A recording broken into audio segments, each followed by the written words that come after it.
Ayan mga kapatid, magandang gabi po sa inyong lahat. Magandang umaga, tanghali, hapon at gabi sa inyo, sa mga manonood ng video ito. At meron akong ituturo na mga pangpaswerte sa inyo mga kapatid. Ito ay maganda na pangpaswerte sa tindahan, yan, sa grocery o grocery store. Kung kayo ay may mga kumpanya na mga kapatid, na negosyo. Yan.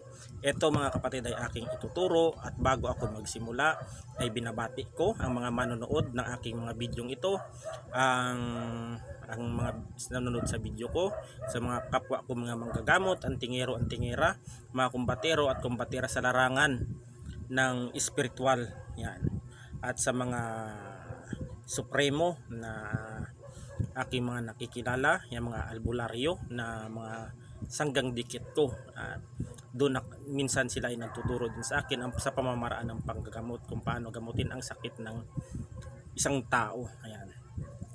Itong ituturo ko mga kapatid ay pangpaswerte sa negosyo. Ito'y inyong kukunin lang at akin ang sisimulan. Ang bahay ng bubuyog o putakti mga kapatid ay pwedeng gamitin instant pampaswerte sa negosyo, lalong lalo na sa tindahan, online man o physical store. Ayan mga kapatid, para dagsain o putaktihin kanang mga mamimili. Ayan, maingat mong kukunin ang bahay ng putakti o bubuyog mga kapatid. Ayan. At saka ito ay ilagay ninyo sa malinis na babasagin o garapon. Yung bahay ng putakti, yan mga kapatid, ay kukunin po ninyo yan. Yan, pero maingat po ninyong kukunin yung yung bahay nun, dahil po ang putakti po ay yung iba po ay masakit ang tusok ng putakti. Kaya maingat po ninyong kukunin yan. Pagkatapos ilagay ninyo sa garapon ang bahay ng putakti mga kapatid. Yan. At ilagay niyo sa mga babasaging garapon. Yan. At patakan ito ng pulot o hani. Yan po ay tinatawag dito sa amin, o yung tinatawag na dugos sa Kinaraya, dito sa Antique. Ang tawag diyan ay dugos. Yan. Yan. At patakan ito ng pulot o honey o tinunaw na asukal na pula mga kapatid. Takpan ng mabuti sa kailagay ito sa tindahan o sa iyong kwarto kung nasa online selling ka mga kapatid. Yan ang ituturo sa inyo. Yan. Tiyaking walang makakakita nitong iba. Ang mga bubuyog at putakti mga kapatid ay sumisimbolo ng kasipagan, yan, at pagpupunyagi, samantalang ang pulot o asukal ay nagsisilbing pang-attract ng swerte sa negosyo mga kapatid.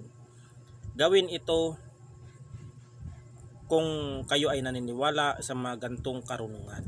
Yan po mga kapatid, ang mga kapatid, ang bahay po ng pulot kyutan o tinatawag na mga bubuyog ay napakarami po yan mga kapatid. Marami pong dumadapo dyan.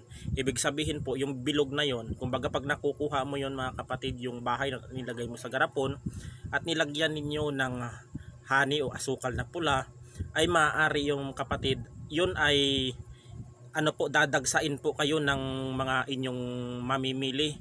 Yan, inyong mga customer. At pag meron kayong mga meron kayong bahay ng pulot o kyutan o kaya bahay ng bubuyog, dahil po marami po ang mga bubuyog niya at dumadapo po sa bahay nila. Ganon din po sa mga tao.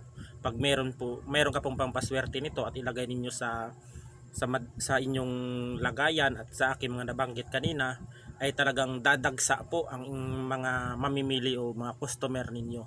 Yan po, sa mga naniniwala lamang po mga kapatid, at aking itinuturo sa inyo para kahit papano ay makakatulong ako, lalong lalo na sa mga negosyo.